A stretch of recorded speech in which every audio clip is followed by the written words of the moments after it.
Supposed to make a video of that four-wheeler, but friggin' airplane over there. I've never seen airplanes fly over there.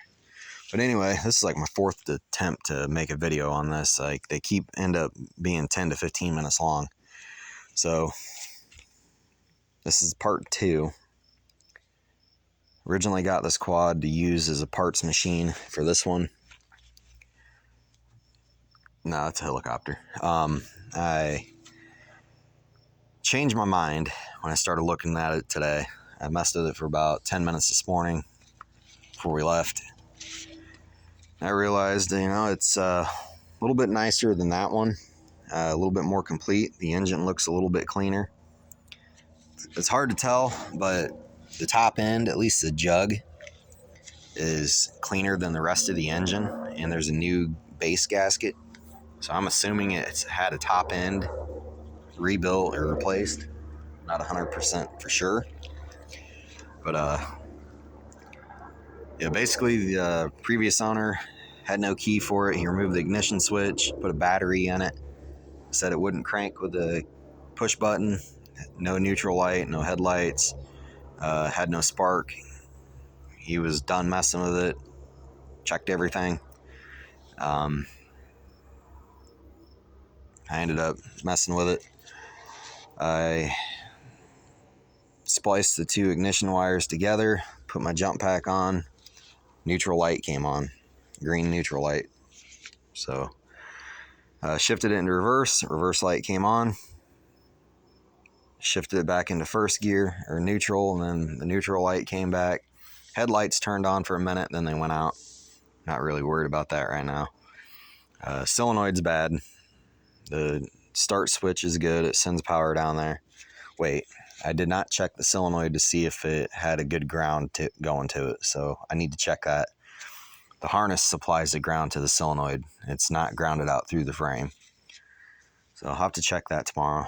That quad over there has had a lawnmower solenoid for about 2 years, I think, and it's done fine.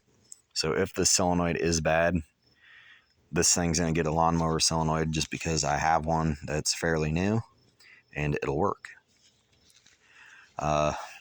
Ended up checking to make sure that I had power at the coil, which I do. I made sure that the switch functions properly, which it does.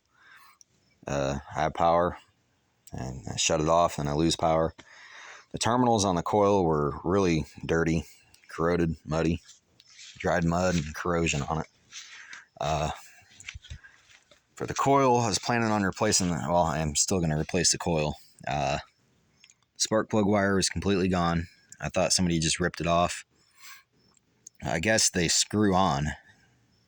So I don't know if I can find a replacement to screw onto that, or if the parts store has a universal plug wire kit that I can use to make this work. Honestly, for what I'd spend at the parts store, it'd probably just be cheaper to buy like a $15 eBay coil that, I don't know. But I took a junk spark plug wire and cut it and trimmed it and shoved it in the hole here. There's like a little nail head in the center of that hole. And I pushed this wire to where the center of this wire was being pierced by that little spike. Put the spark tester on it. Bypass the solenoid, starter cranked the engine, and I had spark. So I robbed the spark plug from this four-wheeler. I put it in here, same engines, same plug.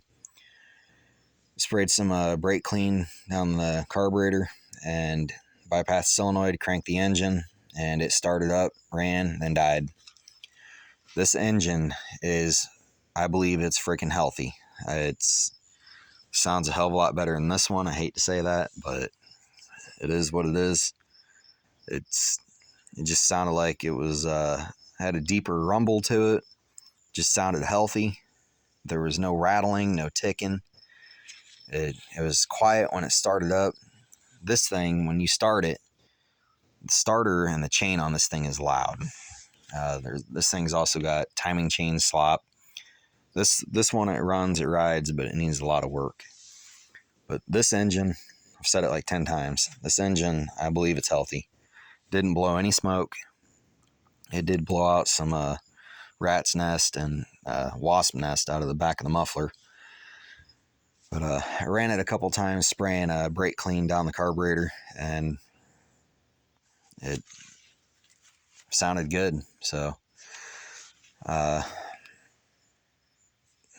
removed all the plastics, sprayed them down to the garden hose, cleaned out the fuel tank, cleaned out the petcock valve, pulled the carburetor. Carburetor's soaking. I do plan on replacing the petcock valve and getting a carb kit, but for now, I cleaned everything up. The carb is soaking. It's going to get put back together. I am going to buy a new fuel line and fuel filter and put the fuel tank back on, put the carb on, add fuel, and see if it'll run and idle by itself. If it does, if it sounds healthy, I'll change oil. I already got new oil for it. Still need to get an oil filter. Front diff is going to need rebuilt. It binds up. The pinion bearing is trash. Front drive shaft, the U-joints are friggin' worn out. The drive shaft or the front diff bind up. Pull start is going to need a new pull rope. I'm afraid it's going to be too short because it snapped. It was like that when I got it. Rear axle is going to need new bearings.